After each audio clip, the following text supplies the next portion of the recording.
আসসালামু আলাইকুম। আজ আমরা ঘুমের গুরুত্ব, তার বিজ্ঞানভিত্তিক কিছু বিস্ময়কর তথ্য এবং ঘুমের গুণগত মান উন্নত করার উপায় সম্পর্কে আলোচনা করব। আমরা আমাদের জীবনের 1/3 ঘুমিয়েই কাটাই, তবে ঘুম শুধু বিশ্রামের জন্য নয়, বরং শারীরিক এবং মানসিক সুস্বাস্থ্যের জন্য অত্যন্ত গুরুত্বপূর্ণ। ঘুম হলো মস্তিষ্কের এমন একটি স্বাভাবিক বিশ্রাম প্রক্রিয়া যেখানে চেতনা আংশিক বা সম্পূর্ণরূপে হ্রাস পায়। আল্লাহ তাআলা বলেছেন, আর আমি তোমাদের ঘুমকে করেছি বিশ্রামের মাধ্যমে। আমি রাতকে করেছি আবরণ রূপে এবং দিনকে করেছি জীবিকা অর্জনের জন্য। ঘুম আল্লাহ তাআলার এক অপূর্ব নিয়ামত। আধুনিক বিজ্ঞানেও দেখা গিয়েছে রাতে ঘুমানো অপরিহার্য। আল্লাহ রাতকে করেছেন বিশ্রামের সময় এবং দিনকে করেছেন কাজের সময়। রাত 10টা থেকে ভোর 3টা-4টা পর্যন্ত ডিপ স্লিপের গুরুত্বপূর্ণ সময় থাকে। এ সময় মস্তিষ্কের সবচেয়ে বেশি বিশ্রাম এবং সুগঠন হয়।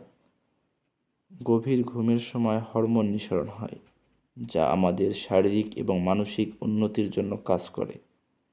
ঘুমের সময় নিউরন রিফ্রেশ হয়, অর্থাৎ আমাদের স্মৃতিশক্তি এবং চিন্তাধারা বৃদ্ধি পায়।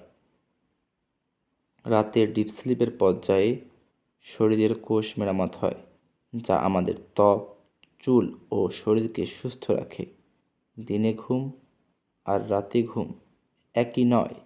বিজ্ঞান এবং ইসলাম উভয় দৃষ্টিকোণ থেকে এই দুইটি বিষয়ে পার্থক্য আছে। আমাদের জৈবিক ঘড়ি সূর্যের আলো অন্ধকারের উপর নির্ভরশীল। রাতের বেলা মেলাটোনিন হরমোন বেশি পরিমাণে নিঃসৃত হয়, যা আমাদের গভীর ঘুমকে কার্যকর করে। দিনের বেলা ঘুমালে মেলাটোনিন হরমোন কম নিঃসৃত হয়, ফলে ঘুমের গুণগত মান কম হয়। আবার রাতের বেলা ইলেকট্রনিক ডিভাইস ব্যবহার করলে মেলাটোনিন হরমোন ক্ষরণ কমে যায়, ফলে সহজে আমাদের ঘুম আসতে চায় না। রাতে ঘুমালে হরমোন নিঃসরণ, মস্তিষ্কের ডিটক্সিফিকেশন এবং শরীরের কোষ পুনরুজ্জীবিত হয়। দিনে ঘুমালে এ প্রক্রিয়া কখনোই কার্যকর হয় না। আবার দিনে ঘুমালে রাতের ঘুমচক্রের ব্যাঘাত ঘটে, ফলে ঘুমচক্রের ঘাটতি হয়। রাতের ঘুম যদি কম হয় তাহলে স্মৃতিশক্তি দুর্বল, মনোযোগের ঘাটতি এবং মানসিকভাবে উন্নতি বাধাগ্রস্ত হয়। কিছু কিছু ক্ষেত্রে দিনে ঘুমানো উপকারী। ইসলামে কায়ালুলা সুন্নত। কায়ালুলা হলো দুপুরের পরে অল্প সময়ের জন্য বিশ্রাম। এ সময় আমরা 15 থেকে 20 মিনিটের মতো চোখ বন্ধ করে থাকতে পারি।